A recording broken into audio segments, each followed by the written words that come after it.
ভিক্ষুক রাস্তা দিয়া যায় আর জমিদারের পুত্রবধূও যায়। একজন সামনের থেকে আসতেছে, একজন সামনের দিকে যাইতেছে।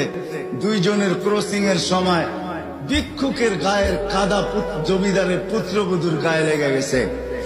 সে দুনিয়া আন্ধার করে ফেলছে, স্বামীকে ডাইকা নিয়ে আসছে, বলছে ভিক্ষুক আমার কাপড় নষ্ট করে দিছে। সে শুধু ভিক্ষুক ছিল না, বৃদ্ধ ছিল। বৃদ্ধ ছিল না শুধু, জীর্ণ ছিল, শীর্ণ ছিল। শরীরে কাপড় ছিল না, ফাটা চিরা কাপড় ছিল। পায়ে জুতা ছিল না, পেটে ভাত ছিল না। জমিদারের পুত্র সইতে পারে নাই, যৌবনী শক্তি সয় তো সয় কি কইরা তার স্ত্রীর গায়ে ভিক্ষুকের কাদা। বস সমগ্র শক্তিকে হাতে জমা করা, একত্র করা বৃদ্ধের কালে বসায়। বৃদ্ধ কিচ্ছু বলে নাই, শুধু উপরের দিকে তাকায় দুই তিনটা শব্দ উচ্চারণ করছেন। শব্দগুলা হলো ইয়া মাল্লা তারা হলো ওয়ুন, ও আল্লাহ চোখে দেখা যায় না।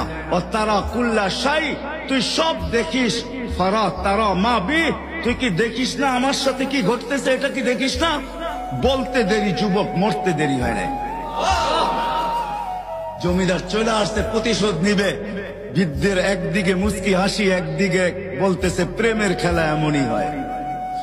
জিজ্ঞাসা করছে কিসের প্রেমের খেলা রে? বলছে ওর প্রেমিকার গায়ে আমার কাদা লাগছে, পায়ের কাদা লাগছে, ও সইতে পারে নাই। যৌবনী শক্তি দিয়ে আমার বৃদ্ধ গালে বসায় দিছে। আমাকেও একজন ভালোবাসে, সেও সইতে পারে না,